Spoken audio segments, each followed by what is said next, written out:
Mais dans cette deuxième partie, on va aborder la convection et le rayonnement. On va commencer par la convection. Comme d'habitude, qu'est-ce que vous savez sur la convection? Si je vous dis convection, qu'est-ce que vous savez? Vous avez su comment est-ce qu'on a abordé la conduction. D'abord, vous pouvez répondre avec plus d'aisance.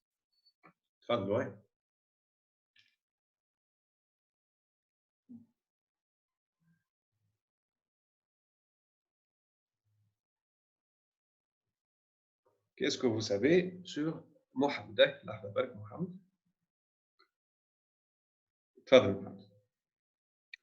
Pour admettre un transfert de chaleur par convection, ça nécessite une chose. C'est un écoulement d'un fluide, monsieur. Parfait, Mohamed. Parfait. Parfait. Donc, comme la conduction nécessite un matériau intermédiaire, la convection nécessite aussi quelque chose. Qu'est-ce qu'elle nécessite? Kif kif, Mohamed Ridiatik Sahat par message. Elle nécessite une surface et un fluide en écoulement. Une surface et un fluide en écoulement. Ben, surface. Wow, fluide en écoulement.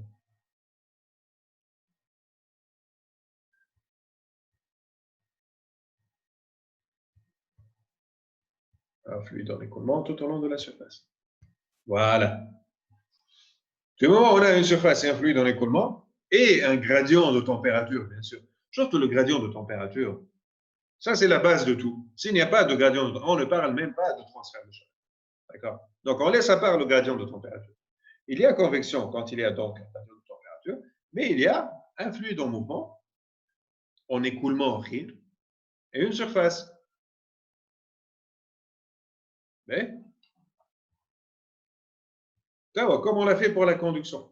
Comment est-ce qu'on peut mettre le phénomène de la convection sous forme d'équation mathématique?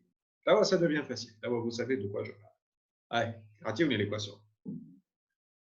Elle s'appelle la loi de Newton.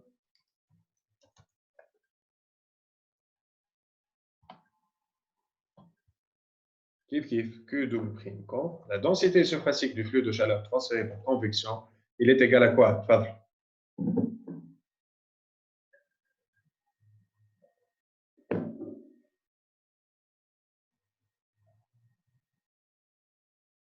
Très bien, Mahdi.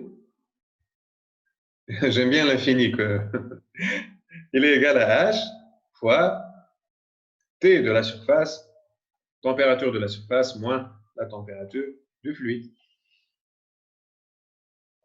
Intelligemment, votre camarade, il a fait ainsi l'infini. L'infini, oui, c'est intelligent. T surface moins T fluide. Très bien, Abdallah aussi. L'unité, c'est quoi? L'unité, c'est densité surfacique de flux de chaleur transféré par convection. Donc, c'est watt, flux de chaleur, densité surfacique par mètre carré. Très bien, Abdallah, Mahdi ou E. Eh? Ok, ça va. Jusque-là, ça va. Tawa, je vais vous poser la question. Si la conduction peut être multidirectionnelle, parce que le milieu intermédiaire, il est généralement en 3D. Donc, on peut très bien connaître la direction du flux de chaleur par conduction, perpendiculaire à la surface de transfert. Ah, la réponse la plus simple. Ou elle est définie dans n'importe quelle direction du milieu intermédiaire. Ouais, c'est aussi valable. Pour la convection, quelle est la direction de transfert du flux? J'aurais pu poser la question autrement. J'aurais pu poser la question comme je l'ai posée en classe quand j'ai abordé la première fois cette notion. J'ai dit pourquoi est-ce que j'ai écrit au tableau que conduction X et j'ai écrit que double prime, conduction X et j'ai écrit aussi que double prime con et que double prime réellement. Et j'ai pas fait virgule X à la convection et au réellement. Pourquoi? Pourquoi dans la conduction j'ai mis X, à la convection et au réellement j'ai pas mis X? Vous vous rappelez, Wallet? Qu'est-ce que j'ai dit, Wart? La réponse c'était quoi?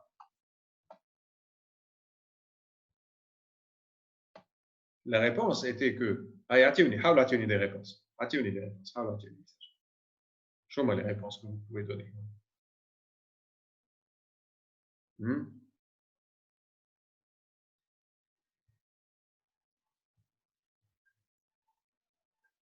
C'est tout. Ouais, c'est un peu délicat. Parce que la direction du flux de transfert de chaleur a une réponse par message. Mahdi, si elle a un rapport avec ce que je viens d'élaborer, oui, avec plaisir. Si ça n'a pas de rapport, vous la posez plus tard. Le micro. Là, Ben Sessi, il a levé la main. Fadal Ben Sessi. بعد نرجع Ben Sessi. Ah, بطلت Ben Sessi. Si vous voulez poser la question, tfadal. Allez, voilà. Tfadal. Le temps que le micro s'ouvre, Mohamed.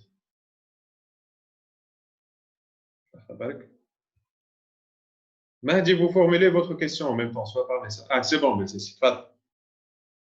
Juste, monsieur, خاطر نحطوا X خاطر je suis bon direction واحدة ولكن بعديك قدمنا في الكور ولا خاطر ثم بروباغاسيون تاع فلو على سوي سيرفاس كامل معناها. سامحني ما سمعتكش, il y a eu un problème de réseau. Est-ce que vous pouvez répondre encore?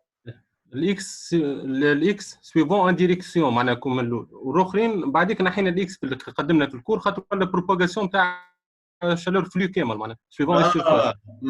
فهمت. اي ce que vous dites est correct. Au début du cours, on a considéré très bien, Mohamed, très bien. Hey, bonne réponse. Je vois que vous suivez bien au cours. Mohamed, qu'est-ce qu'il a dit? Il a dit que dans le cours, au début du semestre, on a considéré la conduction selon une seule direction. Tout au long du cours, on a vu comment on applique l'équation de diffusion de la chaleur tout au long des trois directions, et c'est pour ça qu'on a supprimé le X. C'est vrai, les tralos, c'est vrai. Et au Black, vous avez montré que vous suivez bien. Mais ma question, elle dit même au début du cours, même au début du semestre. J'écrivais la conduction virgule X, mais je n'ai jamais écrit convection virgule X et rayonnement virgule X. Et la notion que je veux soulever avec. Mahdi, je n'ai pas eu votre question, mais message, vous pouvez la poser plus tard si vous voulez. Au fait, pourquoi je n'ai pas mis le X pour la convection et le rayonnement? Parce que je connais déjà la direction. Elle est préétablie, elle est définie. Elle est perpendiculaire à la surface. Enfin, d'ailleurs, une étudiante dans le groupe 1, elle m'a fait remarquer que, au fait, le flux, il est toujours perpendiculaire à la surface. C'est vrai, je me demande comment je n'ai pas pensé à ça depuis le début, parce que pour nous, quand on élabore les équations de conservation, toujours, les flux ou les sont perpendiculaires à la surface. Ça m'a échappé. À ça, l'étudiante, elle m'a rappelé ça, elle m'a remis ça à l'esprit. Donc, c'est pareil à la conduction. La convection, la direction de transfert du flux de chaleur par convection, c'est perpendiculaire à la surface. Donc, puisque dans la convection, c'est un écoulement de fluide et une surface, j'ai une seule surface, pas comme dans la conduction, où j'ai la possibilité d'avoir plusieurs surfaces de transfert entre eux. En convection, on a une surface et un fluide en écoulement. Donc, la direction de transfert de chaleur, puisque c'est un flux, ne peut être que perpendiculaire à cette surface. Vous avez remarqué que j'ai mis deux flèches. Ça, je demande, je requiers un peu de concentration de votre part. Mouni, je vous demande de vous concentrer. Et je déteste dans mes cours de donner une équation et je l'applique toujours. Je vous demande de l'appliquer toujours avec application numérique. Je ne fais jamais ça, je déteste ça. Je veux qu'il y ait toujours un effort à l'intellectuel. Il n'y a pas d'équation valable toujours. Jamais. C'est une fausse pédagogie, c'est antiproductif si on vous enseigne comme ça. À chaque situation, il y a une solution. Entre autres, une équation qui s'applique, une hypothèse qui s'applique, une approximation qui s'applique, un abac qui s'applique, une abac qui s'applique. Donc, on peut pas, il n'y a pas de règle générale qui s'applique partout. D'accord? Donc, je veux attirer votre attention sur ça. Dans l'équation, c'est une erreur très classique, dans l'équation de conservation de l'énergie, supposons que j'ai défini mon système. E in moins E out, plus ou moins énergie générée. J'ai cette question très classique qui me revient toujours par mes étudiants. Monsieur, comment est-ce que j'écris la convection? Est-ce qu'elle est in ou est-ce qu'elle est out? Et est-ce que c'est H fois TS moins T fluide, ou bien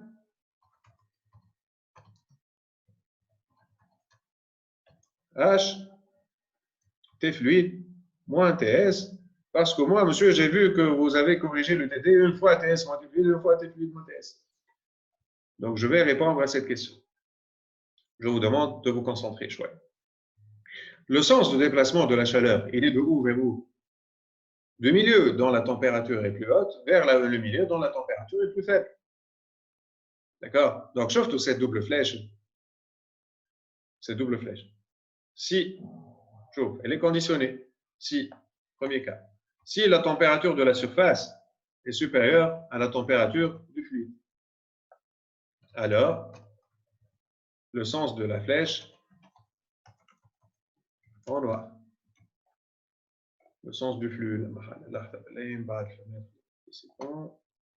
طلعت كاتبها نور. لا noir. Si TS est supérieur à TF, si la température de la surface est supérieure à la température du fluide, donc la chaleur, elle va se déplacer du milieu le plus chaud vers le milieu le plus froid. Le milieu dont la température est plus élevée, et la surface dans ce cas, vers le milieu dont la température est moins élevée, il y a le fluide. Le cas est si TS est supérieur à TF. Voilà l'autre cas. Si TS est inférieur à TF, alors le sens bleu, bleu.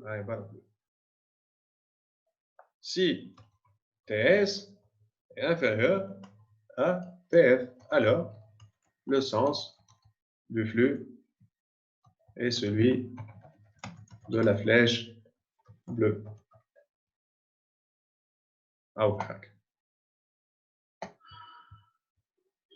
Et dans ce cas, la température du fluide est plus forte que la température de la surface. Donc la chaleur, bien évidemment, elle va se propager du milieu dont la température est plus haute vers le milieu dont la température est plus faible. Donc le sens sera celui-là. Pour aboutir à l'équation, je dois définir mon système. Ça, c'est général. Surtout, ces deux cas, c'est une notion physique. Elle est indépendante du système. Alors, le système n'a pas de rapport avec la réalité des choses. Le système, c'est un choix. Vous faites le choix. N, je veux étudier le fluide qui n'est pas en contact avec la surface. Je prends mon système ici. N, je veux étudier le contact entre la surface et le fluide. Je veux étudier la couche limite. Je prends mon système ici. N, je veux étudier le tableau blanc. Je prends mon système, le tableau blanc. Donc, le système, c'est votre choix. Et votre choix n'a aucune influence sur ce qui se passe en réalité. Pas toujours, mais dans le choix du système, dans le sens de ce que je veux expliquer maintenant. D'accord? Voilà. Mais aussi, si je choisis mon système comme étant la surface. Et bon, ça ne va pas être très... Ouais, ça va, ça va. Ah, ici, il y a le système T. La surface est en contact avec le fluide. Voilà toute la plaque. Et supposons que c'est une plaque. Hein? Voilà. Plaque. En tout cas, sa surface supérieure, elle est en contact avec le fluide en écoulement. Est-ce que la convection, elle est in ou bien elle est out? Comme je réponds à vos questions qui vous viennent à l'esprit. Ça dépend. Si c'est le premier cas, si TS supérieur à TM, là, je vais élaborer les deux cas. Je veux que ce soit très clair.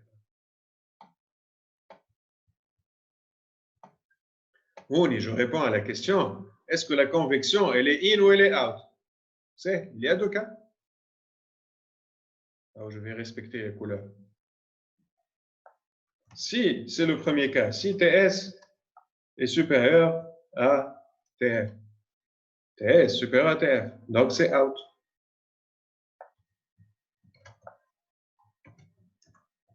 C'est l'énergie out. Et on l'écrit comment? Puisque c'est out, donc le signe moins, il est déjà pris en considération ici. Surtout le signe moins, il est déjà pris en considération dans le out. Donc, je dois écrire une valeur positive en E out. Hein, je vais l'écrire. Donc, c'est H fois quoi moins quoi? Le premier cas qui est supérieur à l'autre. TS moins T fluide. Comme ça, le TS moins T fluide, il est positif. Et le signe moins, il est pris en charge ici parce que c'est out. C'est bon, c'est réglé. inutile de faire la wahdis. Si vous considérez plus énergie out, vous faites TF moins TS. Comme tout. Alors, je vais prendre le deuxième cas. Si TS est inférieur, si la température de la surface est inférieure à la température du fluide. Ouais, on est dans le cas bleu. Donc, c'est in. L'énergie transférée par convection, la chaleur transférée par convection, elle est in dans ce cas. Et si elle est in, comment elle s'écrit? Elle est positive par rapport au système, parce que le système, il a, entre guillemets, gagné cette chaleur. Il a emmagasiné cette chaleur depuis l'excès. Bon, moi, je suis emmagasiné. Je n'aime pas le mot emmagasiné. Le système, il a accueilli, il a reçu, il a ce que vous voulez. Donc, c'est positif. C'est comme l'argent. Vous recevez, c'est positif. Vous dépensez, c'est négatif, normalement. Donc, comment est-ce que je dois écrire dans ce cas, le cas en bleu? TF moins TS. Parce qu'ici, dans ce cas, la température du fluide est supérieure à la température de la surface. Comme tout. Donc, ça dépend du cas. J'espère que c'est clair. Allez, نشوف allez نستنى فماش question فماش حاجه ça va donc apparemment ça va. Voilà, vous savez que c'est enregistré donc vous pouvez revenir. C'est le but là, quand c'est enregistré, c'est le but. Très bien, parfait Ayoub. Parfait. Avec plaisir Ayoub. واضح. Abdallah, je vous ouvre le micro. تفضل. Salam monsieur. Monsieur. السلام على بعض المره عبد تفضل. سيرس في اكزرسيس مثلا monsieur كتحط لنا ان فونتيلاتور معناتها يبدا التمبيراتور نتاع السيرفاس اكبر من التمبيراتور نتاع الفلويد خاطر الفونتيلاتور يبرد. بون شنو الاوبجيكتيف نتاعك معناتها تحط لنا monsieur كيما في الاكزرسيس هذاك ان فونتيلاتور كي نحنا ماناش باش نحطوا الانرجي هذيك ماناش نحطوا كانرجي كفلو transfert par convection. Voilà, j'ai pas bien compris la question. Apparemment, vous vous référez à un exercice, mais je n'ai pas su quel exercice auquel vous référez. On a utilisé à plusieurs reprises la ventilation. Donc, si vous pouvez me clarifier un peu la configuration, je peux vous répondre. Monsieur, l'exercice de la création d'électricité. On a la création de l'électricité. Le mécanisme de l'électrolyseur. Le pile à combustible, l'exercice de la pile à combustible. Oui. On a utilisé un ventilateur pour refroidir la note parce qu'on ne veut pas avoir de la vapeur, on veut pas avoir un cumul d'eau liquide à l'intérieur de la pile à combustible. Donc, on veut garder la pression, on veut garder la note avec une pression égale pression de saturation. Mais, votre question, pourquoi est-ce que j'ai utilisé un ventilateur? Oui, monsieur, ما حطيناش un transfert par convection اللي هي نتاع الفونتيلاتور. Si, on a fait un transfert de convection, un transfert de rayonnement. Et tu chauffes dans cet exercice, vous allez trouver qu'il y a une chaleur générée à l'intérieur de la pile à combustible. C'est une chaleur générée, si je me rappelle bien, par une réaction chimique exothermique. Cette chaleur générée par l'énergie, par la réaction chimique exothermique, une partie d'elle a été évacuée vers l'extérieur par convection et une autre par rayonnement. Oui, monsieur. Et voilà. Oui. Donc, on a considéré le ventilateur dans la convection. C'est là où le ventilateur a contribué au refroidissement de la note. Voilà. Oui, monsieur, فما نحن في l'équation نتاع l'équilibre ما حطيناش هي énergie in. Bien sûr, parce que c'est une énergie out, parce que c'est un refroidissement. Donc, quand on refroidit, on fait sortir de la chaleur du système pour que sa température baisse. Donc, c'est normal qu'on la considère out. Elle est le rayonnement. واضح. Oui, فهمتك monsieur. أما كي نحن كي تحط لنا مثلا التمبيراتور امبيونت 25 دوغري والتمبيراتور في وسط البيل سي 68 معناتها حتى كيما نحطوش الفونتيلاتور ديجا انرجي اوت هذيك. Oui, c'est vrai. Il y aura toujours le rayonnement out sans ventilation. Mais عندك pile à combustible, voilà, quand même. Tu veux la refroidir rapidement. Tu ne veux pas causer un problème dans la pile, dans l'accumulation de l'eau à l'intérieur de la pile. Et si tu ne fais pas ce ventilateur, si tu ne mets pas ce ventilateur, ok, ça va se refroidir par rayonnement. Mais pour atteindre cette température de principe, il est 68, je pense, comme vous le dites, ça va mettre 4 heures. Donc, l'eau aurait déjà été accumulée. Par contre, avec le ventilateur, ça aurait pris quelques secondes. C'est pour accélérer le refroidissement. Le ventilateur, c'est pour accélérer le refroidissement. Voilà. Oui, monsieur, merci. Très bien. Et avec plaisir. Black, ça me fait plaisir qu'une fois que vous maîtrisez les TD et vous posez des questions par rapport aux TD. Ça me fait plaisir. C'est le but de cette séance. Ben, pas d'autres questions. Sauf toi, le but de cette séance, c'est de clarifier les notions qui restent un peu ambiguës. Ça va? Convection? Eh? نتعداو للريونمون. Hop là. Rayonnement.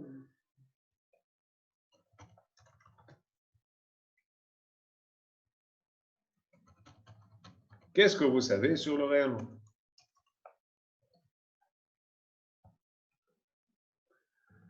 ماذا تعرفون عن المنطق؟ تعرفوها؟ Tout corps ayant une température supérieure à 0 Kelvin émet l'énergie sous forme de rayonnement thermique. والله العظيم si je pouvais vous donner un plus 2 là. Mais, Asma, vous avez répondu en privé, donc je ne veux pas dire votre nom, mais l'année prochaine, quand je vous enseignerai thermodynamique, vous me rappelez de ce plus 2. Mais, la loi dit que tout corps ayant une température supérieure à 0 Kelvin émet un rayonnement. Je vais écrire cette loi. Tout corps dont la température est supérieure à 0 Kelvin émet un rayonnement. Asma, ne faites pas comme l'étudiant de l'année dernière, il écrivait émet. Émet. D'accord? Ouais. Sinon, je me fâche. Ce n'est pas parce que je suis contre l'amour, mais parce que ce n'est pas l'orthographe correcte, surtout dans cette situation. Ben, là, on dit un message.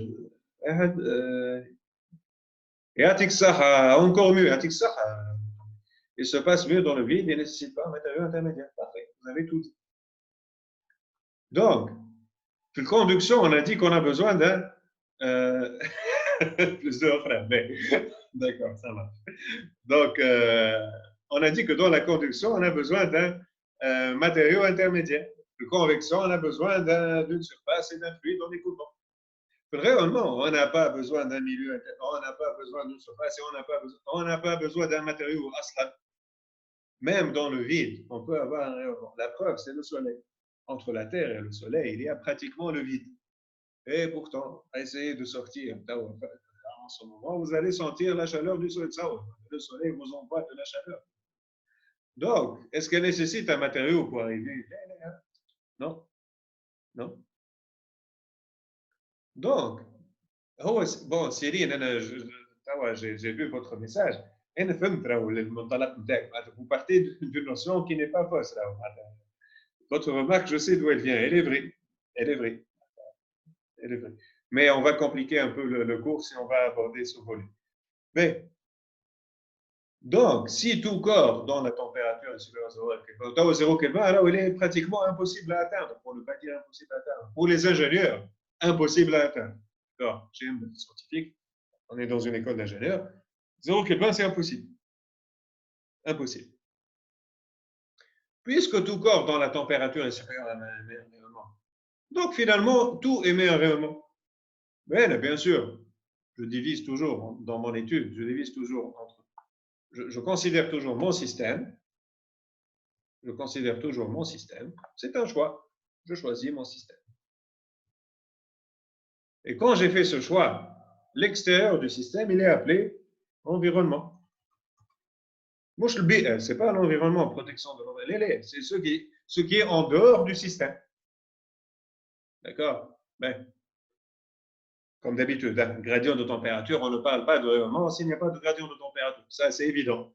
Donc, c'est vrai que, c'est vrai, obligatoirement, si on veut parler de rayonnement, il y aura une différence de température entre le système, la température du système, et la température de l'environnement qui l'entoure. On est d'accord sur ça, comme toujours. On néglige l'aspect variation de température. Ben, donc, oui, puisque tout corps dont la température est supérieure à 0 Kelvin émet un rayonnement. Donc, le système émet un rayonnement. Donc, le système émet un rayonnement. Mais aussi, le système reçoit un rayonnement de l'environnement, parce que l'environnement aussi a une température supérieure à 0 Kelvin. Donc, l'environnement émet aussi un rayonnement. Je vais appeler le rayonnement émis par le système E, et je vais appeler le rayonnement absorbé par le système G. Il est absorbé par le système et émis par l'environnement. Et je vais faire le bilan. C'est comme si c'était in ou out. C'est à peu près la même chose avec un signe de différence. Donc, si je veux quantifier le rayonnement dans une équation, ça sera le bilan entre ce que le système émet moins ce que le système a absorbé. L'énergie émise, c'est quoi? Puisqu'elle est émise par le système, donc elle va prendre en considération la température de la surface de ce système, TS puissance 4. Mais elle va aussi prendre d'autres considérations. Quand vous êtes chez vous, vous avez une lampe. Avec une lampe, avec l'absorption,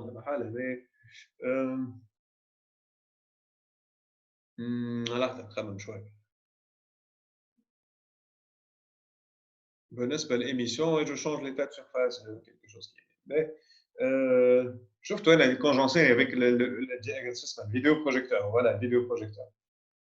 Quand j'enseigne avec le vidéoprojecteur. Sauf tout ça, j'oublie qu'il y a transparent qui se met devant la lentille du vidéoprojecteur. C'est évident que l'énergie va diminuer, l'énergie émise par le vidéoprojecteur, cette lumière.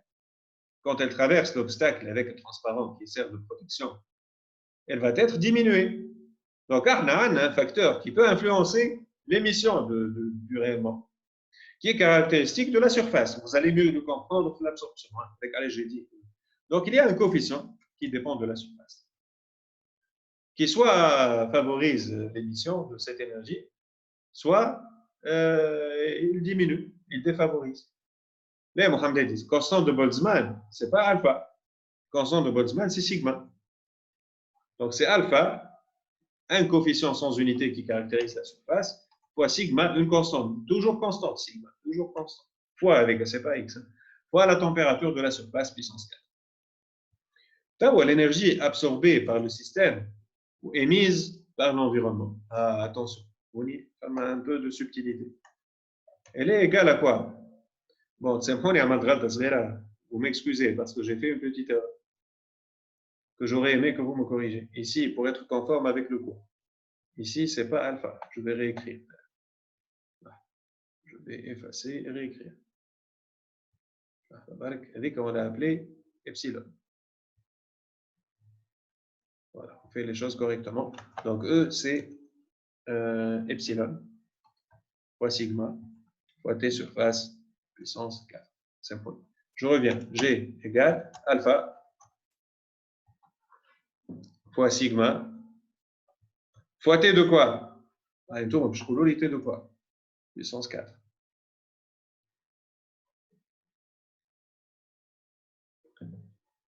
Je vois vos messages. J'ai des réponses par message. Surface T de l'environnement. Le taux de l'environnement. C'est avec à l'aise parce que c'est l'énergie, elle est G. Elle est émise par qui? Elle est émise par l'environnement. Donc, c'était environnement. Puissance 4. Ben, je reviens vers alpha. Très bien, très bien ici. Je reviens vers alpha. Alpha, c'est quoi? Ok, G, elle a été émise par l'environnement. Mais absorbée par qui? Ce qui m'intéresse, c'est mon système. Absorbée par le système. Donc, alpha, c'est un coefficient qui caractérise la surface du système. Soit il absorbe plus d'énergie émise par l'environnement, soit il absorbe moins d'énergie. Ah, je vais vous donner un exemple très classique. En été, généralement, on porte des vêtements clairs. Allez, on porte des vêtements clairs parce qu'on veut absorber moins de chaleur. Donc, les vêtements clairs vont réfléchir le rayonnement solaire. Comme ça, on absorbe moins de rayonnement solaire. En hiver, par contre, on porte généralement des vêtements sombres. Pourquoi? Pour absorber le plus possible de rayonnement. C'est ça l'idée. Avec ça, c'est alpha. Avec alpha. Alpha, c'est les vêtements clairs, vêtements sombres. Le rayonnement solaire, il est le même pour toutes les personnes, pratiquement dans le même emplacement géographique. Mais si quelqu'un porte des vêtements sombres, son alpha sera plus grand. S'il porte des vêtements clairs, son alpha sera plus petit. il va absorber. S'il porte des vêtements clairs, alpha, s'il porte des vêtements clairs, donc il va absorber moins d'énergie. Donc alpha sera plus faible. S'il porte des vêtements sombres, donc il va absorber plus d'énergie, donc alpha, elle est plus grande.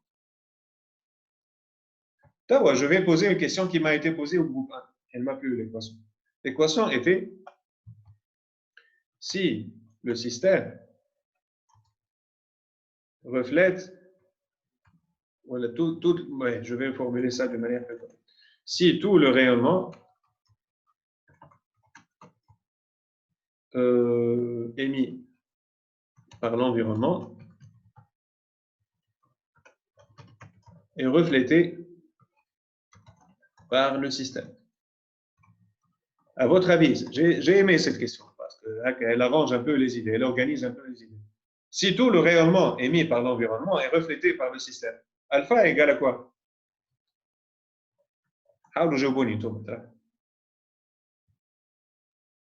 Très bien aussi. Très bien, parfait. Parfait, pratique ça.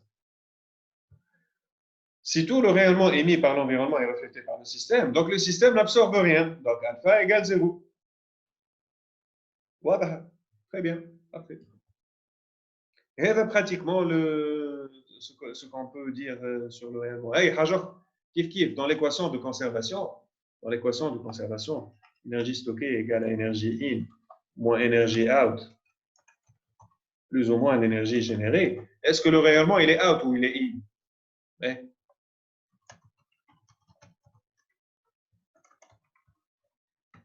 Comme dans la convection, ça dépend de la configuration. Si la température de l'environnement est supérieure à la température du système, donc c'est in. Si la température du système est supérieure à la température de l'environnement, donc c'est out. Mis à part le fait de 1 moins G. D'accord? Donc, c'est au cas par cas. C'est au cas par cas. Ben, j'ai une question, un message de la part de l'AG. Monsieur, si on est dans le cas où l'environnement de notre système contient plusieurs sources, il ça, et qui émettent un rayonnement ayant des températures différentes, qui sera absorbé par notre système. Dans ce cas-là, comment on peut caractériser la température de l'environnement? Femme pour l'AG, qu'est-ce qu'elle a dit? L'AG, elle a dit, OK, monsieur, si vous considérez que l'environnement, il a une température constante. Elle, monsieur, je veux considérer que l'environnement, il contient une partie dont la température est égale à 500 degrés Kelvin et une partie dont la température est égale à 300 degrés Kelvin. Elle est 300 Kelvin ou elle est 500 Kelvin. هكذا j'ai trouvé.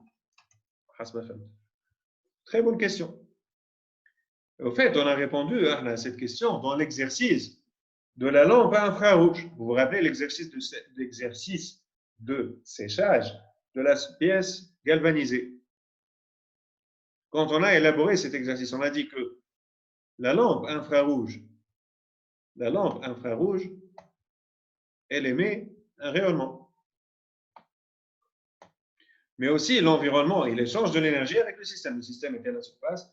Donc, la lampe infrarouge avait une température et avait un rayonnement qui a été absorbé par la surface. Et l'environnement aussi avait une température différente de la lampe infrarouge et aussi, il a échangé de la chaleur avec le système.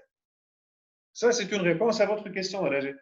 D'accord? Quand l'environnement, OK, on a considéré l'environnement et une lampe infrarouge. Et la lampe infrarouge, bien sûr, elle fait partie de l'environnement. On l'a juste séparée parce que la température, elle est différente.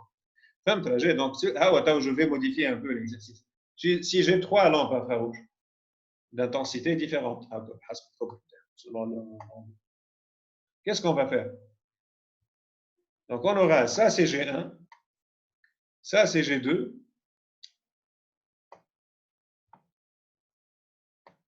et ça, c'est G3. Et ça, c'est G3. Donc, dans ce cas, on aura l'environnement et comprend 3 sources. Ça, c'est G1, G2 et G3.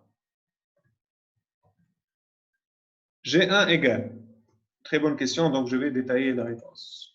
J'ai un très bon sujet d'examen, ne vous inquiétez pas, je ne vais pas faire ça. G1 sera égal à quoi? Alpha fois sigma fois température de la surface 1, de la lampe 1, puissance 4, surface de la lampe 1, puissance 4. Inch'Allah, le temps, il va me suffire, normalement. C'est pénible tout ça. Voilà. G2. Le clavier, c'est alpha fois sigma fois la température de la lampe 2 puissance 4. Ou G3 égale alpha sigma fois la température de la lampe numéro 3 ou le milieu numéro 3 puissance 4. فهمت رجاء والناس كلها. Une petite question, est-ce que alpha elle est constante? Oui, bien sûr, parce que notre système, il est unique. Hein? Le système, c'est notre surface. Son coefficient d'absorption, il est le même. C'est le même t-shirt que vous portez. Vous vous promenez, vous êtes au stade. Au stade, le projecteur d'un stade, ou quelqu'un à votre côté qui allume un briquet, ou le soleil. Je crois que le projecteur, j'ai vu ça. Le projecteur, il est allumé quand le soleil, il est là. Je l'ai vu ça quand j'étais au stade. المهم عنده برشا فلوس. المهم donc ça oui on peut avoir mais mon t-shirt alpha c'est la couleur de mon t-shirt n'oubliez pas. Coefficient d'absorption il caractérise la surface de mon système. Mon t-shirt c'est la même couleur. Femme sigma elle est constante. Valable dans les trois cas, constante dans les trois cas. Bien sûr G1 et G2 et G3 vont considérer en même temps in parce que émise par l'environnement est absorbée par le système. Voilà. Et puis on fait la somme des 3G. Oui, tout à fait, l'équation devient 1 moins G1 plus G2. Tout à fait. Oui, vous avez très bien compris. Vous avez très bien compris. Voilà. Mais, monsieur Yassine a posé une question. Monsieur, je trouve que le rayonnement et la convection sont liés. Non, pas tout à fait. Pas du tout. Avec plaisir, pas tout à fait ici. Déjà, la convection, c'est un couloir de l'équation terre, elle est linéaire. Le rayonnement, elle est non linéaire, puissance 4. La convection, elle nécessite quand même une surface et un fluide avec point d'écoulement. Le rayonnement ne nécessite pas n'importe quel matériau. Il peut traverser un matériau, il ne peut pas le faire d'ailleurs, mais même sans présence de matériau quelconque, fluide ou surface, ou matériau intermédiaire, quel qu'il soit, il peut toujours être effectué à travers une onde électromagnétique. Donc la convection et le rayonnement ne sont pas liés. Non. Voilà, n'oubliez pas de remplir votre formulaire d'appel. On se retrouve à la troisième et dernière session. Allez, à tout de suite.